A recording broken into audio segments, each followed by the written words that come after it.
जय हिंद दोस्तों, आज ना हम 6 सवालों को सॉल्व करेंगे। कार्यक्रम शुरू किया जाए। सबसे पहले हम इस सवाल को हल करेंगे।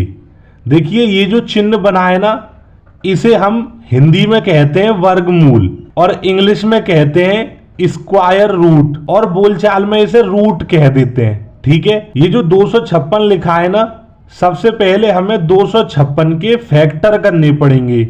फैक्टर करने का मतलब है इसके गुणनखंड करेंगे और इसे काटेंगे। जैसे सबसे पहले 2 से काटेंगे, 2 एकम 2, एक बार पहाड़ा पढ़ लेंगे, लिख देंगे। अब 5 को काटेंगे 2 से, 2 दूनी 4, 1 बच जाएगा, इधर जाएगा 16 हो जाएगा, 2 अट्ठे 16।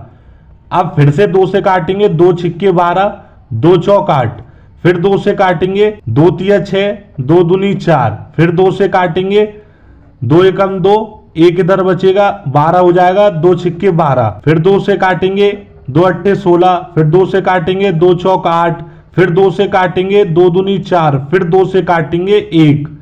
जब तक 1 नहीं आ जाएगा तब तक काटेंगे।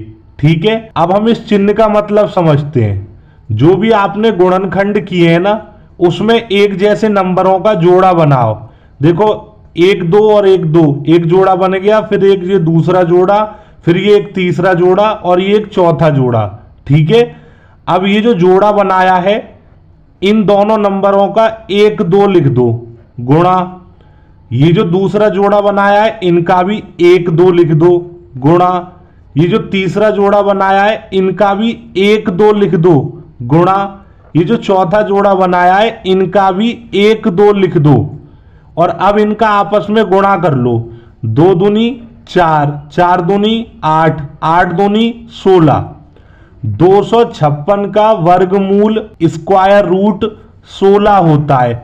इस तरीके से हल करते हैं ऐसे सवालों को। हमें 36 का स्क्वायर रूट बताना है, तो पहले हम 36 के फैक्टर करेंगे। 2 से काटेंगे, 2 एकम 2, अब 1 बचेगा, इधर आ जाएगा, 16 हो जाएगा, 2 अट्ठे 16। अब 2 से काटेंगे 18 को, 2 नीम 18। अब 2 से 9 नहीं कटेगा, तो हम फिर इसे 3 से काटेंगे, 3 तिया 9, फिर 3 से 3 को काटेंगे, 3 एकम 3, 1 आ गया, हमारा काटने का काम खत्म। अब हमें जोड़ा बनाना है। एक जोड़ा बनेगा 2 का, तो हम 2 लिखेंगे, गुणा एक जोड़ा बना है 3 का, तो हम 1 3 लिखेंगे, और 2 का गुणा 3 में करेंगे, 6 आएगा। 36 का वर्गमूल 6 होता है। इस तरीके से हम वर्गमूल वाले सवालों को हल करेंगे। इस वाले सवाल को हल करेंगे 2 की घात 3 गुणा 3 की घात 2। जैसे यहां 2 के ऊपर 3 लगाए, इसका मतलब है 2 को हमें 3 बार लिखना है गुणा लगा के। फिर बीच में भी गुणा है, तो फिर से गुणा लगा दो। 3 के ऊपर 2 लिखा है, तो हमें 3 को 2 बार लिखना है गुणा लगा के, कुछ इस तरीके से। अब इनका आपस में गुणा करना है। 2 दूनी 4, 4 दूनी 8, 8 तिया 24, 24 तिया 72, और हमारे इस सवाल का आंसर 72 आएगा। इस वाले सवाल को हल करने के लिए आपको एक सूत्र याद करना है पहले।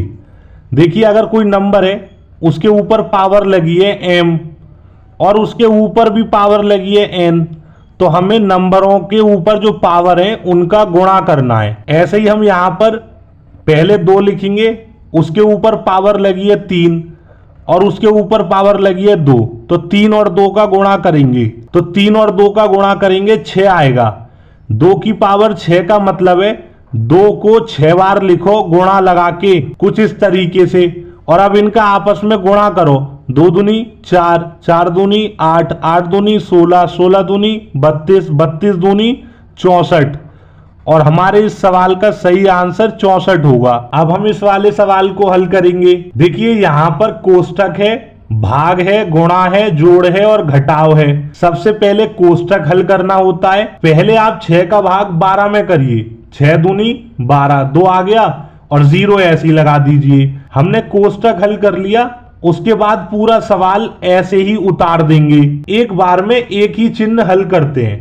अब हमारे पास गुणा है, घटाव है और जोड़ है, तो पहले गुणा करेंगे। 20 का गुणा 5 में करेंगे, 20 पंजे 100 होता है, -18 प्लस का 12 ऐसे ही लिख देंगे। गुणा के बाद जोड़ हल करते हैं। प्लस 100 है, प्लस का और प्लस का 12 है, इन दोनों को जोड़ लेंगे, 112 हो जाएगा।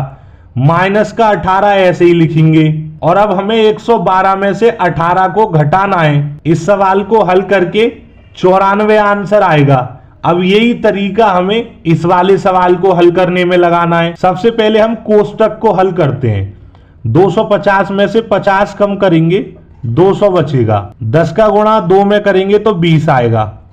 अकेला नंबर कोष्ठक में लिखते नहीं है। अब हमें 20 का भाग 200 में करना है, तो हम ना इसे ऐसे लिख देंगे 200 और उसके बटे में 20। ठीक है, 0 से 0 कट गया। 2 का भाग 20 में करेंगे, 2 ढाई 20। हमारे इस सवाल का सही आंसर 10 होगा। ये बहुत इंपॉर्टेंट सवाल है। लाखों बच्चे इस सवाल में गलती करते हैं। पता है, वो इस सवाल का आंसर 0 बताते हैं। 0 आंसर क्यों बताते हैं उसे समझिए। देखिए, सबसे पहले 8 में से 8 को घटा देंगे, 0 बचेगा। ये 8 माइनस 8 ऐसे ही लिखा रहने दो। और अब इस 8 में से 8 को घटा देंगे तो 0 बचेगा। और 0 का गुणा 0 में करेंगे तो 0 आंसर आ जाएगा। लेकिन ये सवाल ऐसे हल होगा ही नहीं, और 0 आंसर तो बिल्कुल भी नहीं आएगा। ऐसा मैं क्यों कह रहा हूं उसे समझते हैं।